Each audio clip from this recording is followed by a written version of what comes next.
Hey everyone, in this video we're going to be talking about solving a system of equations with two variables by the substitution method.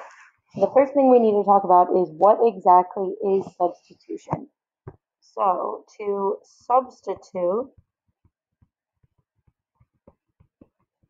is to plug in a value or equation for a specific variable. For example, if I start with the equation f of x equals 3x minus 9. F of x means the function evaluated for a given x value. Another way of writing f of x is just by writing y. So for the first example, when I have f of 2, that's my function evaluated at 2. So plugging 2 in for every x value that you see in this equation. So instead of 3x or 3 times x, I'm going to do 3 times 2 minus 9. 3 times 2 is going to give us 6. 6 minus 9 is now negative 3. The second one, f of negative 3, same kind of example. I am evaluating my function at the x value of negative 3. So that's 3 times negative 3 minus 9, or negative 9 minus 9, or negative 18. So to solve by substitution, we have 5 steps. The first thing that we want to do is we want to isolate one of the variables. So that means we're going to get either x or y by itself so that the equation will look like x equals or y equals. After that, we're going to substitute the isolated equation into the other equation. This means you plug x in for y or you plug y in for x. We're going to solve for the remaining variable, because after this you'll only have one variable, either x or y. And after you find that x or y, you're going to substitute it into one of the original equations so that you can solve for the other variable. After that, you are going to check your answer and write it as an ordered pair. So when I look at the first example, y equals 4x minus 9 and y equals x minus 3. This one is pretty easy because in both cases, you already have a variable isolated, the y.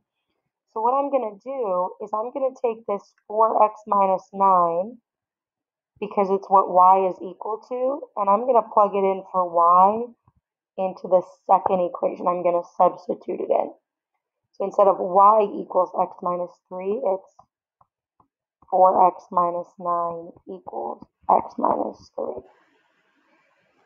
I want to get all my variables on one side, so I subtract the x's.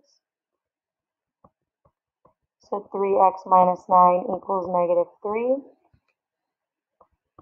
I add 9 to both sides. So 3x equals 6. I divide by 3, and I'm going to get that x equals 2.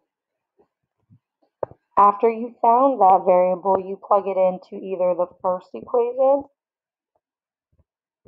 or the second equation. It's totally up to you which one you do. I tend to do the easier of the two. So the second equation is a little bit less work. I'm going to plug it in here. So instead of y equals x minus 3, I'm plugging 2 in for x. So y equals 2 minus 3, or y equals negative 1. I have to make sure that I check both of these. When I say check, I mean we plug it into each equation. Here's equation 1 and equation 2. And make sure that it actually works out. So y equals 4x minus 9. That's negative 1 equals 4 times 2 minus 9. 4 times 2 is going to give us 8. So negative 1 equals 8 minus 9. 8 minus 9 is negative 1, so we're good on the first equation. we plug it into the second one. Y equals x minus 3, or negative 1 equals 2 minus 3. 2 minus 3 is negative 1, so negative 1 equals negative 1. They both work out. We write our final answer as an ordered pair, 2, negative 1.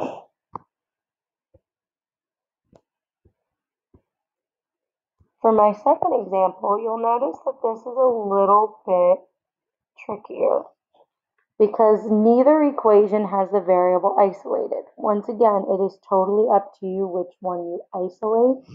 I would do the first equation, and I would try to get the x by itself. So I'm going to take equation 1, and in order to get x by itself, I need to move the negative y over.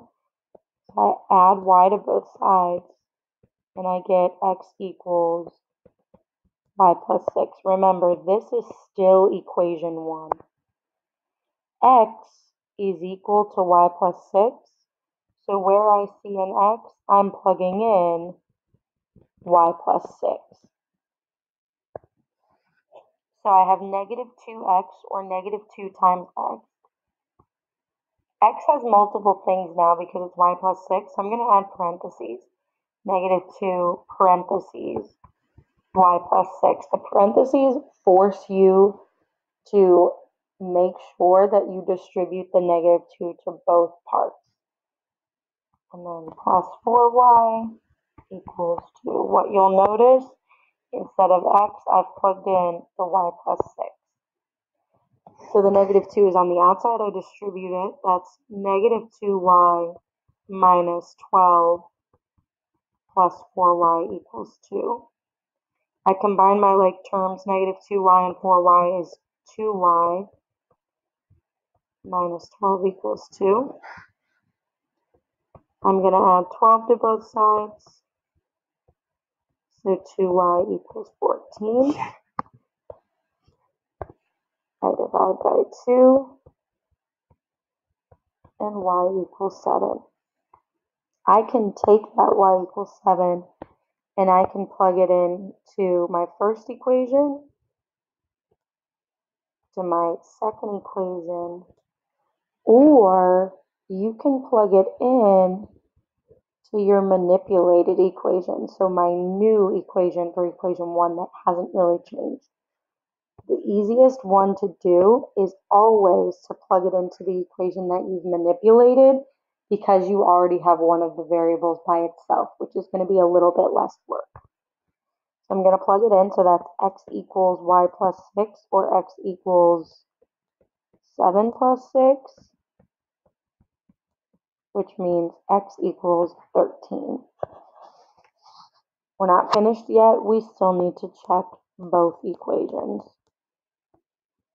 So if I plug it into 1, that's 13 minus 7 equals 6. 13 minus 7 is 6. 6 equals 6. So we're good there.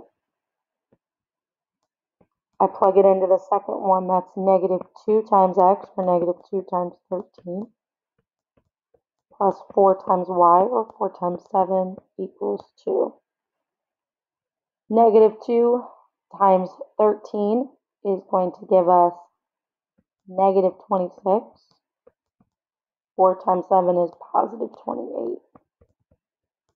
Negative 26 plus 28 is 2. 2 equals 2. Because we're good on both, we write our final answer as an ordered pair, x, comma, y.